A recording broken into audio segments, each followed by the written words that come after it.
నెలకి 50,000 నుండి 60,000 ఆదాయం రన్ టైలర్ యాప్లో ఆర్డర్ కంప్లీట్ చేసి పేమెంట్ పొందండి. నెక్స్ట్ ఇంకొక సెన్సేషనల్ మ్యూజిక్ డైరెక్టర్ అంటే తమిళోళ్ళకి బక్కోడు ఉంటే తెలుగులకి బండోడు ఉన్నాడని చెప్పేసి ఆయన నోటి నుంచే వచ్చిందనమాట ఒక స్టేట్మెంట్. అలాంటి మన ఫేవరెట్ తమన్ గారు.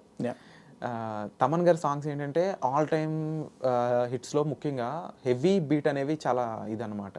అందులో మీరు పవర్ స్టార్ పవన్ కళ్యాణ్ గారికి ఫైర్ స్టామ్ అంటే అందులో జపనీస్ లిరిక్స్ కనిపిస్తూ ఉన్నాయి. మొన్న రిలీజ్ అయినప్పటి నుంచి అదొక పెద్ద బూమ్ అనమాట.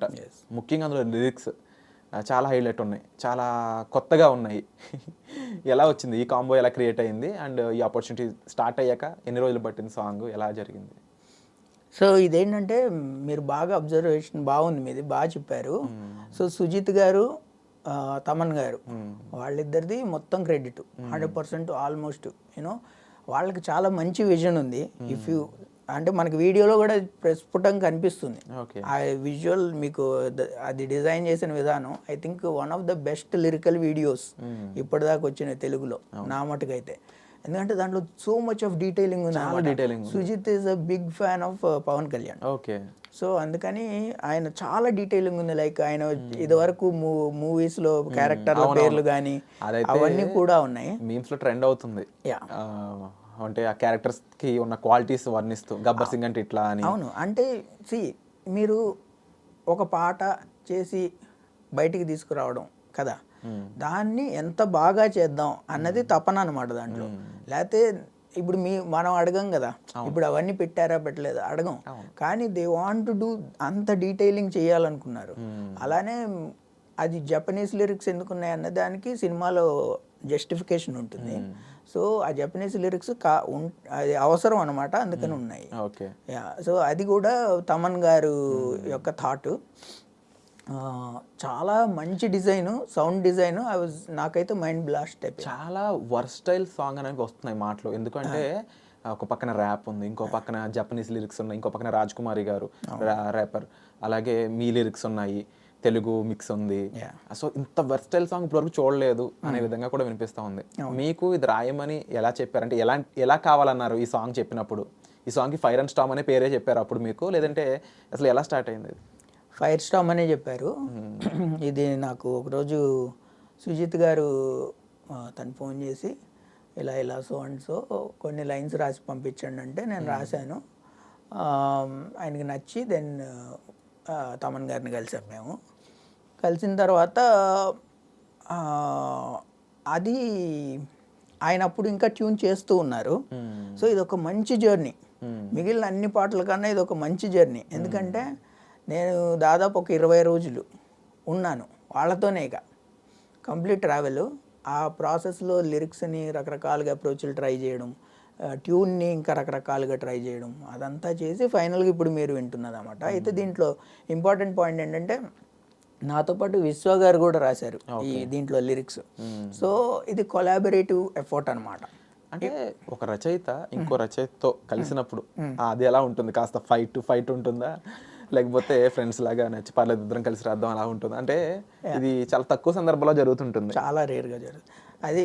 అది ఏంటంటే తమన్ గారు ఏం చెప్పారంటే మనందరం కలిసి పాట తయారు చేయాలి, ఓకేనా, మంచి అవుట్పుట్ డెలివరీ చేయండి అని చెప్పారు.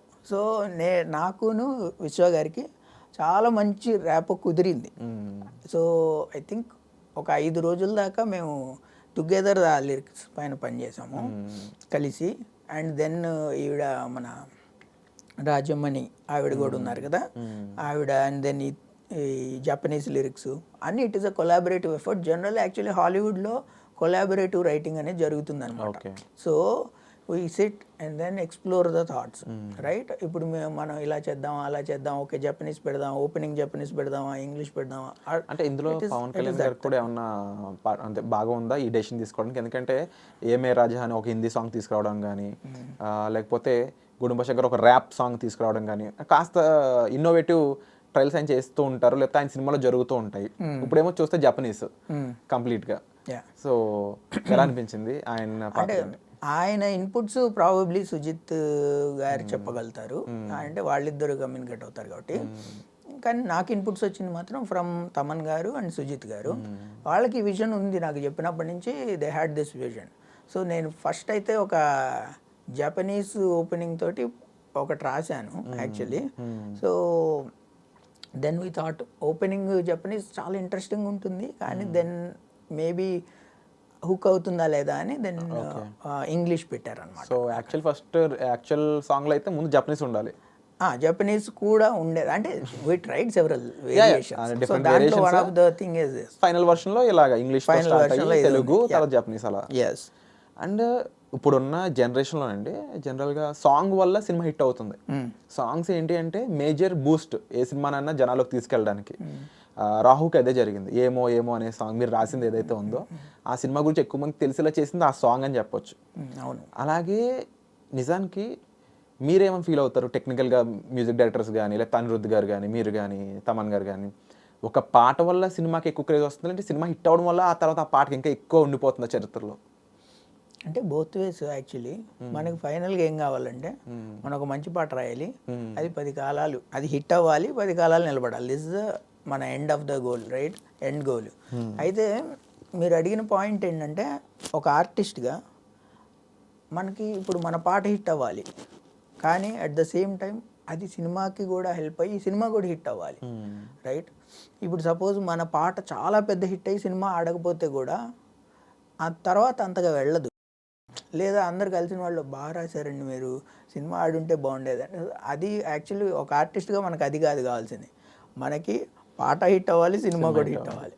వండర్ఫుల్. అంటే మీ థాట్స్ కానీ అవి చూస్తుంటే నిజంగా చాలా గొప్పగా కనిపిస్తూ ఉన్నాయి అన్నమాట. ఇప్పుడు శ్రీనివాస్ మౌలి గారికి ఫేవరెట్ లిరిసిస్ట్ అంటే ఎవరు చెప్తారు మన తెలుగులో? నాకు సీతారామ శాస్త్రి గారు అంటే చాలా ఇష్టం.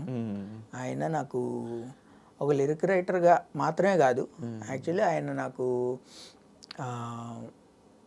ఆయన పాటల్లో నుంచి ఫిలాసఫీని తీసుకొని నేను యాక్చువల్లీ లైఫ్ చేసుకున్నా.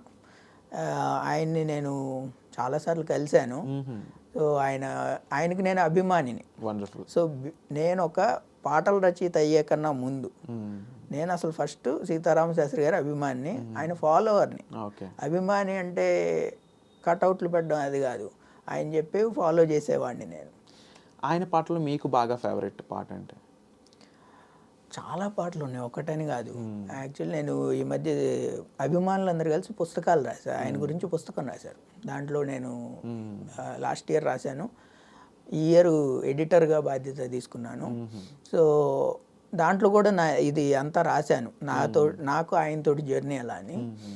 దెన్ ఆయన పాటల్లో నాకు బాగా ఇష్టమైంది ఒంటరిగా దిగులు బరువు మోయబోకు నేస్తం, మౌనం చూపిస్తుందా సమస్యలకు మార్గం, కష్టం వస్తేనే గద గుండె బలం తెలిసేది, దుఃఖానికి తల వంచితే తెలివికింక విలువేది, దుఃఖానికి తల వంచితే తెలివికింక విలువేది, మంచైనా చెడ్డైనా పంచుకోను నేలేనా, ఆ మాత్రం ఆత్మీయతకైనా పనికిరానా, ఎవ్వరితో ఏమాత్రం పంచుకోను వీలు లేని అంతటి ఏకాంతమైన చింతలేమిటండి అని ఒకటి ఉంటుంది. చెప్పాలని ఉంది గొంతు విప్పాలని ఉంది పాట.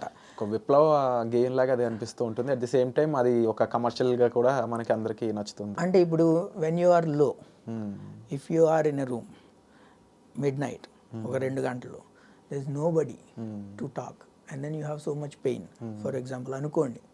అప్పుడు ఈ పాట వస్తే ఆయనే మన పక్కన కూర్చొని మనతో మాట్లాడుతున్నట్టు ఉంటుంది. అవును. ఒంటరిగా దిగులు బరువు మోయబోకునేస్తాం, చెప్పుకోవడానికి నేను లేనా, ఏంటి నీ బాధ, మనకి తెలివి ఉంది కదా, బాధలకి తలొంచితే తెలివికి విలువ ఉంటుందా, సో మనం వెళ్ళి గెలవాలి కదా అనేది పాయింట్. సో అలాంటివి ఆయన 100ల కొద్దీ రాశారు. అవును. అది